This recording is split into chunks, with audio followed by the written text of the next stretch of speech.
Olá, doutor, tudo bem? Seja muito bem-vindo a mais um vídeo de marketing médico aqui no meu canal. E hoje eu quero fazer uma pergunta para você. Você é um médico indicado? Na verdade, outros colegas indicam pacientes para o seu consultório? Olha só, no meu canal aqui eu dou sempre dicas de marketing médico. Porém, hoje eu vou falar para você uma coisa. Além do marketing médico, existem 3 habilidades que eu sempre falo o seguinte. Quando o médico ele consegue ter bem desenvolvidas essas 3 habilidades, ele consegue sim ser próspero e também ter destaque na medicina. É claro, além do marketing, né? Mas hoje nós não vamos falar de marketing. Eu vou falar para você sobre uma dessas 3 habilidades. Mas só para sintetizar, que 3 habilidades é essa, Vitor? Ser um especialista referência na área é uma delas. É claro que aquele médico que é um especialista referência, ele vai ter sucesso na medicina. Você sabe muito bem como isso funciona. Outra habilidade vital: tratar com humanização os pacientes, ou seja, oferecer a melhor experiência possível para os pacientes. Aquele médico que domina isso, aquele médico que não causa aversão aos pacientes, que tem empatia, com certeza tem sucesso. Agora, a terceira habilidade que eu julgo ser fundamental é ter um network. Isso você sabe também que é fundamental. Network é o quê? Você ter uma cadeia, certo?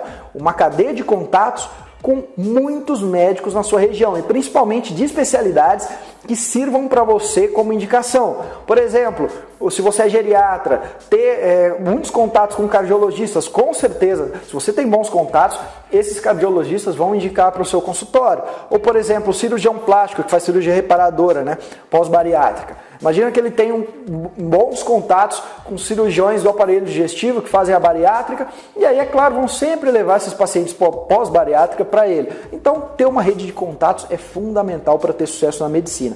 Não só contatos com médicos, contatos com, por exemplo, psicólogos, nutricionistas, educadores físicos também é importante. Então, quanto maior for sua rede de contato, mais indicações você vai receber no seu consultório.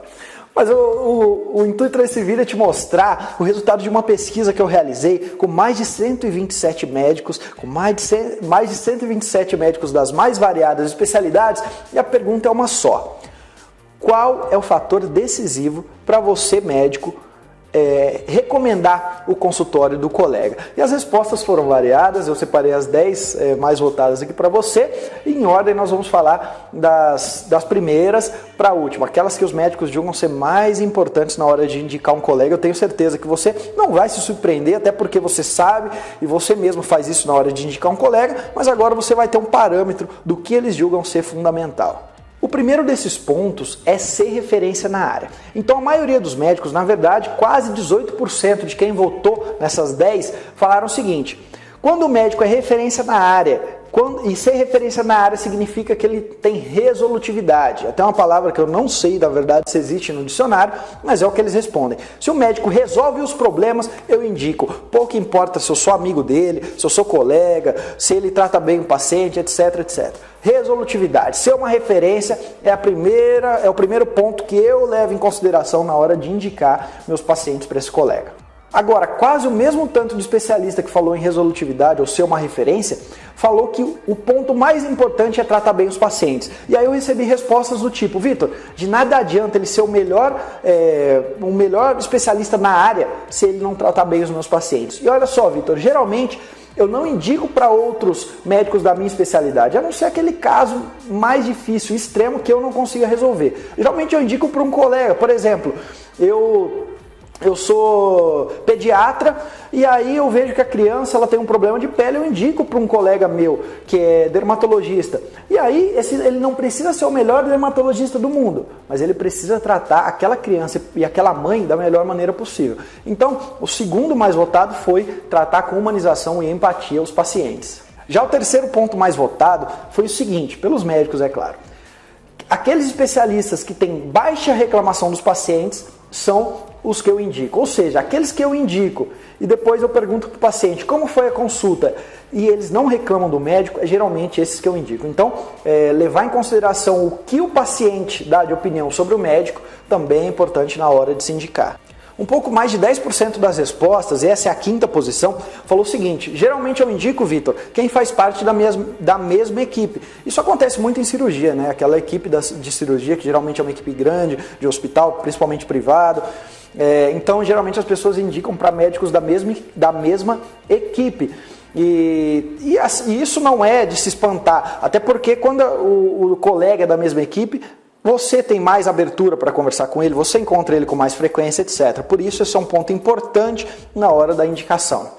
Já o sexto ponto mais votado pelos médicos na hora de indicar um paciente para o colega foi ser amigo pessoal. A gente sabe que o relacionamento pessoal ele ultrapassa até algumas características racionais da coisa. Então, quando eu sou amigo pessoal de alguém, eu tendo a indicar mais ele. Porém, eu sinceramente achava que essa seria uma das primeiras posições. Eu sou amigo pessoal, eu indico. Na verdade, não. Nós notamos que os médicos eles preferem o quê?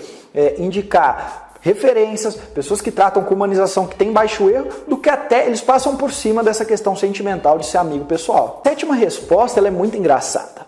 E isso foi com recorrência. Quase 8% dos médicos falaram o seguinte: Vitor, eu só indico pacientes para colegas que eu sei que ele não vai roubar o meu paciente no futuro ou não vai indicar para um concorrente meu no futuro. E aí é a confiança, que a gente sabe que confiança é base de todo relacionamento. Então, se você é médico, na hora de obter indicações, é muito bacana que você deixe bem claro para o outro colega, por meio das suas atitudes, que em nenhum momento você vai indicar um concorrente dele ou vai roubar, entre aspas, esse paciente no futuro. Porque essa é uma preocupação que a gente vê que é latente na hora da indicação. Isso porque muitos médicos citaram isso.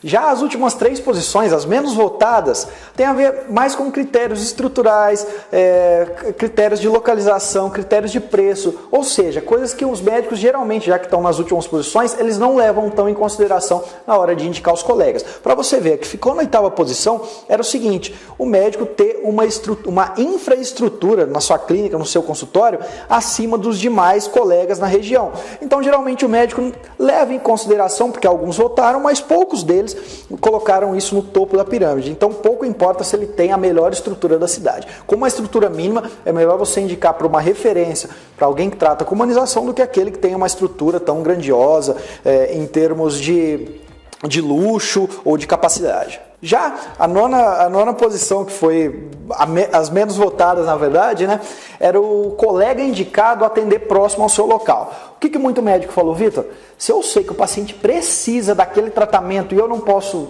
resolver porque é coisa de um outro especialista, eu vou indicar nem que seja na Lua e esse paciente vai ter que andar até lá. Então, não importa se essa pessoa está próxima a mim. Como poucos votaram, quer dizer que isso importa, mas para poucos. A maioria não leva tanto isso em consideração. O paciente, o outro colega está próximo a mim, está no mesmo bairro. É claro que a gente sabe que os pacientes têm certos limites de locomoção, etc. Mas isso não é das coisas mais importantes na hora de indicar um colega. E por fim, aquele menos votado entre os médicos e que ficou na última posição é o colega que cobra um preço baixo referente aos outros. Então é assim: eu tenho 10 cardiologistas na cidade, eu sei que o mais barateiro é aquele ali, então vou indicar ele. Não, pouco importa, eu vou indicar aquele. Mais uma vez, não é sendo redundante, mas vamos voltar ao início.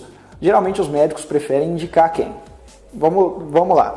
Referência àquele que tem resolutividade, que trata com humanização os pacientes, que tem baixos índices de reclamação e que geralmente ou são colegas de turma de faculdade, de residência, mas principalmente que são colegas que fazem parte da mesma equipe, certo?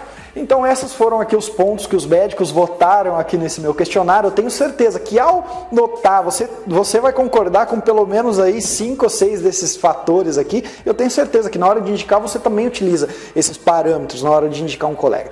Então, mais uma vez, fazer marketing é importante para a sua carreira? Mas networking é fundamental. Aquele médico que não tem networking, infelizmente, ele recebe poucas indicações de colega, infelizmente ele tem um consultório muitas vezes vazio e ele não se percebe que é por conta disso.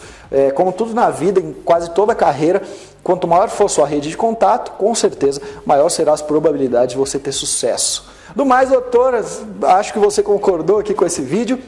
Se gostou, faz o seguinte: clica aqui abaixo, curta o vídeo, siga o meu canal, que eu sempre vou trazer dicas de marketing médico aqui para você. Do mais, sucesso na sua carreira, um grande abraço.